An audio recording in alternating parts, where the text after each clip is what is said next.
कांग्रेस को दी जा रही थी, जो बहुत अनसर्टेन है। और यही कारण रहा कि नेशनल कॉन्फ्रेंस के साथ मिलकर राज्यसभा चुनाव कांग्रेस नहीं लड़ेगी और राज्यसभा चुनावों से कांग्रेस पूरी तरह किनारा कर चुकी है।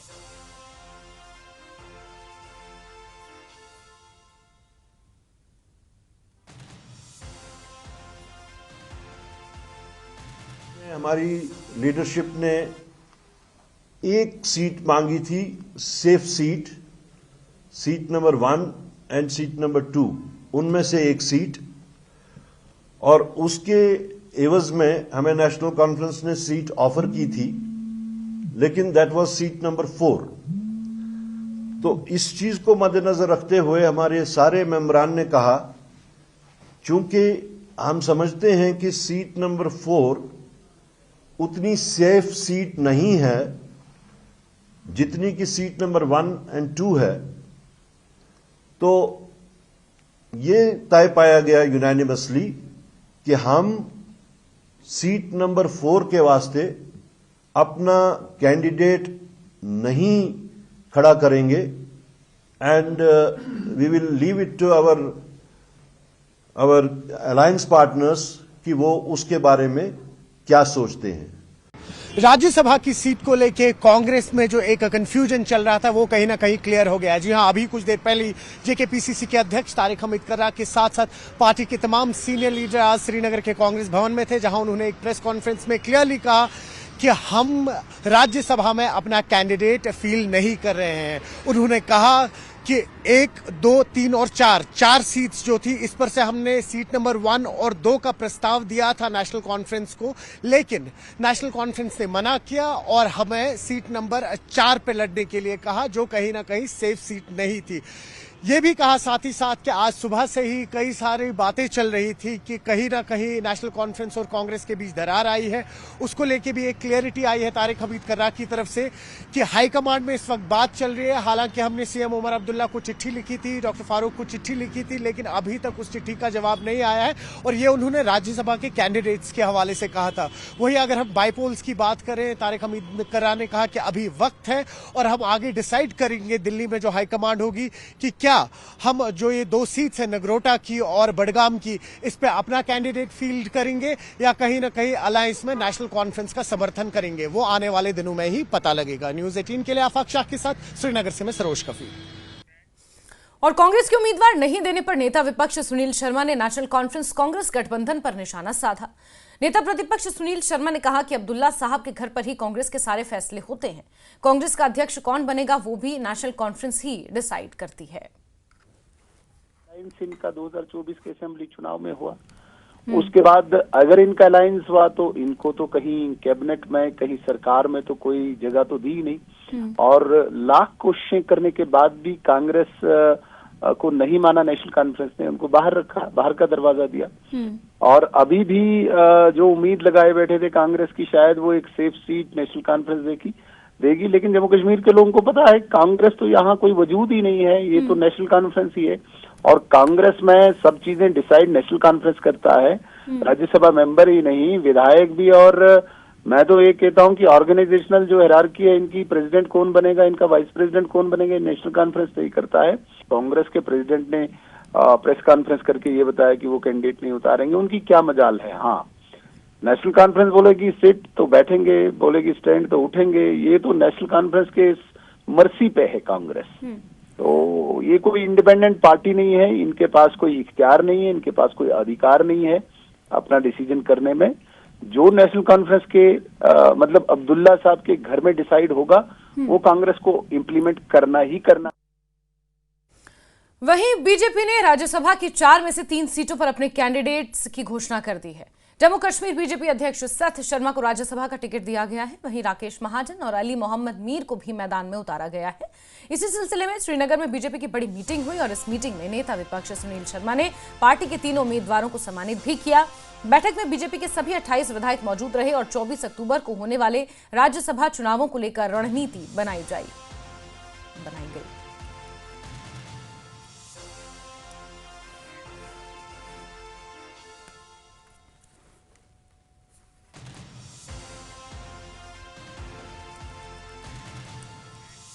राज्यसभा के लिए बीजेपी उम्मीदवार राकेश महाजन ने प्रधानमंत्री मोदी, गृह मंत्री अमित शाह, तरुण चुग और सत्य शर्मा का आभार जताया। न्यूज 18 से बात करते उन्होंने कहा कि बीजेपी विश्वसनीयता जमीनी कार्यकर्ताओं को प्रतिनिधित्व का अवसर देती है। नामांकन का कल आखिरी दिन है और मैं व्यक्तिगत रूप से प्रत्येक विधायक से बात करूंगा और उन्हें बताऊंगा कि जम्मू कश्मीर के लिए मेरा रोड मैप क्या है। पूरा विश्वास है कि बीजेपी तीनों राज्यसभा सीटें जीतेगी।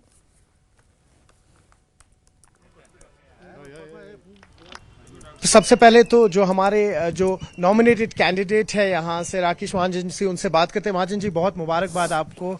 इससे पहले भी कई सारी जिम्मेदारियां, कई सारे पद है जो आपने संभाले हैं। एक्सपेक्टेड था कि आपका नाम आएगा सामने? देखिए, मैं धन्यवादी हूँ अपने राष्ट्रीय नेतृत्व का, आदरणीय प्रधानमंत्री नरेंद्र भाई मोदी जी का, अपने राष्ट्रीय अध्यक्ष जेपी नड्डा जी का, अमित शाह जी का, आदरणीय गृह मंत्री जी का, और खासकर मेरे जो राष्ट्रीय महामंत्री तरुण चुग जी हैं, जो प्रभारी भी हैं हमारे जम्मू कश्मीर के, मैं उनका आभार जताना चाहूँगा। और साथ ही साथ मेरे प्रदेश के प्रदेश अध्यक्ष सत्य शर्मा जी और मेरे संगठन महामंत्री, जो समय समय पर मुझे गाइड करते रहे, मुझे पार्टी की विभिन्न जो भी जिम्मेवारियां मिली उनका मैं निष्ठापूर्वक आज तक उसका निर्वहन करता रहा। ये भारतीय जनता पार्टी है, किस वक्त किस कार्यकर्ता को किस जिम्मेवारी के साथ बांध दे, ये हमारी भारतीय जनता पार्टी का परंपरा रही है। मैं तमाम उन कार्यकर्ताओं से एक ही अपील करना चाहूँगा कि अगर मुझ जैसे एक छोटे से कार्यकर्ता को आज राज्यसभा जैसे उच्च पद के लिए मुझ जैसे एक छोटे से कार्यकर्ता का अगर नाम घोषित करते हैं तो ये भारतीय जनता पार्टी में ही संभव है। यहाँ ही एक कार्यकर्ता की इज्जत मिलती है, यहाँ ही एक कार्यकर्ता फलता फूलता है। और ये बताइए कि किस तरह के चैलेंज रहेंगे? अगर आंकड़ों की बात करें तो 28 वोट है, 28 सीटें हैं आपकी, अपने 28 एमएलए हैं आपके साथ, लेकिन ऑपोजिशन की भी बात करें तो उनके जो आंकड़े हैं थोड़ा सा ज्यादा है। देखिए, कल नॉमिनेशन है हमारी, आज हमारे सभी विधायकगण यहाँ पे उपस्थित हैं। कल नॉमिनेशन के बाद क्या पार्टी की स्ट्रेटजी बनती है, किस तरह से हम काम करते हैं, मेरा व्यक्तिगत यही रहेगा कि मैं सभी विधायकगण जो है उनसे के साथ बात करूंगा, अपनी भूमिका उनके सामने रखूंगा। मुझे पूर्ण उम्मीद है कि अच्छे मतों से हम तीनों के तीनों प्रत्याशी जो हैं राज्यसभा जाने में सफल होंगे। मुझे पूरी इसकी आशा है और पार्टी भी इसीलिए तीनों के तीनों हम जैसे छोटे से कार्यकर्ताओं को मैदान में उतारा है। मुझे उम्मीद है कि हम निराश नहीं होंगे। राज्यसभा का टिकट मिलने के बाद बीजेपी उम्मीदवार अली मोहम्मद मीर से न्यूज 18 ने खास बातचीत की और इस दौरान उन्होंने पार्टी हाईकमान का आभार भी व्यक्त किया और साथ ही कहा कि जो जिम्मेदारी दी गई है उसे निभाएंगे। बाकी जो 3 नाम सामने आए हैं उसमें कहीं ना कहीं एक कन्फ्यूजन भी था और इस वक्त हमारे साथ डॉक्टर अली मोहम्मद, एक बहुत बड़ा नाम है बड़गाम से, भाजपा के साथ बहुत पुरानी एसोसिएशन, इनकी मजीद बात करते हैं। आपका नाम आया है, किस तरह की तैयारी है, सोचा था आपने? देखो, पहले मैं आपके माध्यम से अपनी हाईकमांड को बधाई देना चाहता हूँ। उनने मेरे ऊपर एक बड़ी जिम्मेदारी आयद की है, मेरे ऊपर भरोसा जताया है। मैं उनका शुक्रिया अदा करना चाहूँ, चाहे उसमें हमारे गृह मंत्री साहब हो या हमारे प्राइम मिनिस्टर ऑफ इंडिया हो। मैं इनको बधाई देना चाहिए, उनकी मतलब मेहरबानी है, और अपने हाईकमांड जितने भी हमारी सीनियर लीडर्स हैं उनकी मेहरबानी है। बाकी भाजपा हमेशा तैयार है लड़ने और लड़ाने के लिए, भाजपा में कोई दिक्कत नहीं है। हम लोग 24 घंटे राजनीति के लिए तैयार हैं। बाकी निर्मल है हमारी पार्टी के हाईकमांड के ऊपर, वो कितना आगे है। और किस तरह का चैलेंज लग रहा है आपको? हालांकि अगर हम आंकड़ों की बात करें तो आंकड़े जो हैं आपके 28 है। सबसे बड़ी महत्वपूर्ण बात यह है कि मैंडेट मिलना, टिकट मिलना।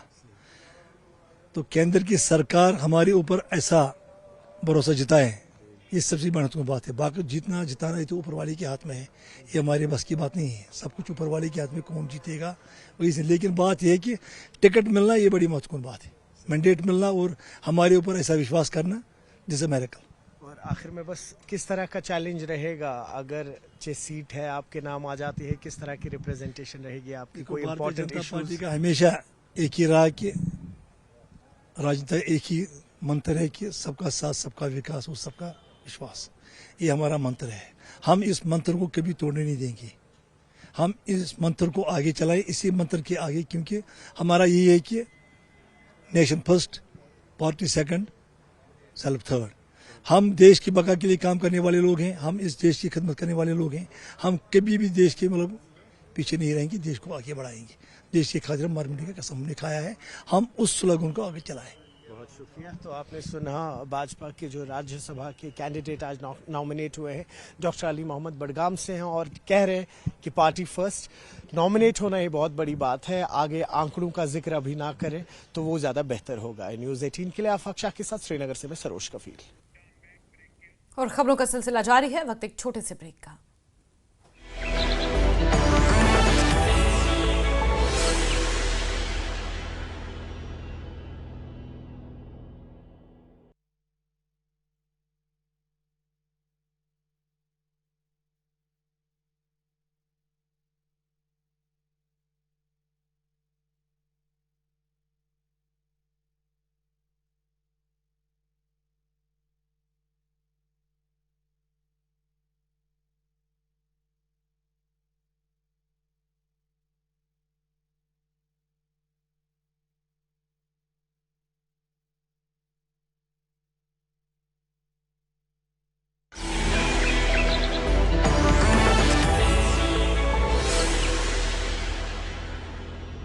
और आगे बढ़ते हैं। श्रीनगर में नेशनल कॉन्फ्रेंस के महासचिव अली मोहम्मद सागर की अगुवाई में पार्टी विधायकों की एक बैठक हुई और इस बैठक में राज्यसभा चुनावों के लिए पार्टी उम्मीदवार चौधरी मोहम्मद रमजान, सज्जाद किचलू और शमी ओबरॉय मौजूद रहे।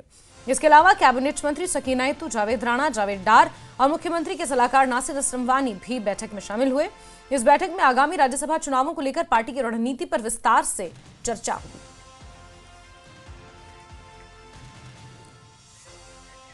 वहीं पूर्व एमएलसी और वरिष्ठ बीजेपी नेता सोफी यूसुफ ने राज्यसभा चुनावों को लेकर प्रतिक्रिया दी। उन्होंने कहा कि बीजेपी जम्मू कश्मीर से राज्यसभा की दोनों सीटें जीतेगी। उन्होंने कहा कि क्रॉस वोटिंग की आशंका है क्योंकि कई विधायक असंतुष्ट हैं और बीजेपी उम्मीदवारों का समर्थन कर सकते हैं। सोफी यूसुफ ने दावा किया कि National Conference, PDP, People's Conference और अपनी पार्टी सहित पूर्व गठबंधन सहयोगी भी बीजेपी के संपर्क में हैं।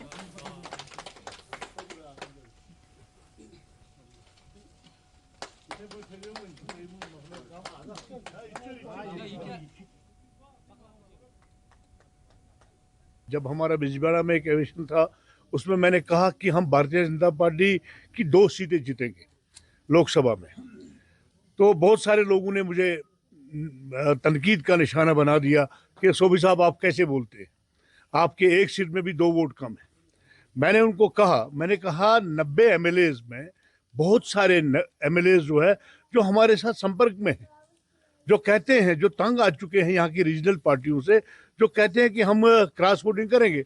और मैं आपको आपकी वसात से कहना चाहूँगा कि ये शुरुआत है। आज नेशनल कॉन्फ्रेंस से बहुत सारे लोग भाग के भारतीय जनता पार्टी में जुड़ने आ रहे हैं और इसी तरह उनके एमएलए भी, और जो यहाँ इंडिपेंडेंट कुछ एमएलएज हैं, भारतीय जनता पार्टी का हाथ उन्होंने थाम लिया है और वो क्रॉस वोटिंग करके भारतीय जनता पार्टी की 2 सीटें लोकसभा में हम जीतेंगे। सोफी साहब, क्या बात चल रही है इंडिपेंडेंट कैंडिडेट्स के साथ और नेशनल कॉन्फ्रेंस के कुछ एमएलएज के साथ जो क्रॉस वोटिंग करेंगे? लगातार 15 दिनों से वो हमारे संपर्क में है। मुझे लगता है कि इंशाल्लाह ताला दोनों की दोनों सीटें जो है भाजपा के झोली में जाएंगे। सोफी साहब, क्रॉस वोटिंग तभी होती है जब हॉर्स ट्रेडिंग होती है, क्या खर्चा जाहिर किया जा रहा है? नहीं, बिल्कुल कोई खर्चा नहीं, क्योंकि वो तंग आ चुके हैं। मैं आपको कहना चाहूंगा कि किसी मीडिया वाले ने मुझे सवाल किया था कि आपके कोई पार्टनर है। मैंने कहा ये सब हमारे पार्टनर रहे हैं। नेशनल कॉन्फ्रेंस भी पार्टनर रहा है, पीडीपी भी पार्टनर रहा है, अल्ताफ बुखारी साहब भी पार्टनर है, सजाद लोन साहब भी पार्टनर रहा है। ये सब लोग, ये पुराने रिश्ते, अब मुझे लगता है कि नए को वोट करेंगे। राजधानी शिमला में बस ऑपरेटरों की हड़ताल टल चुकी है। निजी बस ऑपरेटरों ने फैसला वापस ले लिया है। दरअसल एचआरटीसी अधिकारियों के साथ बैठक के बाद इस हड़ताल को टाल दिया गया है। एचआरटीसी ने निजी बस ऑपरेटरों की मांगे मान ली है। नए बस स्टैंड से अब कम दूरी की निजी बसें चलेंगी। क्रॉसिंग से सवारी नहीं उठाने का फैसला लिया गया है। बड़ी खबर आपको बता रहे हैं, निजी बस ऑपरेटरों ने हड़ताल का ऐलान किया था क्योंकि एचआरटीसी ने उनके ऊपर कुछ नियम सख्ती से लागू करने की बात कही थी, जिसके बाद निजी बस ऑपरेटर्स हड़ताल पर जाने का ऐलान कर चुके थे। लेकिन एचआरटीसी के अधिकारियों के साथ उनकी बातचीत हुई, जिसके बाद उन्होंने इस फैसले को टाल दिया है।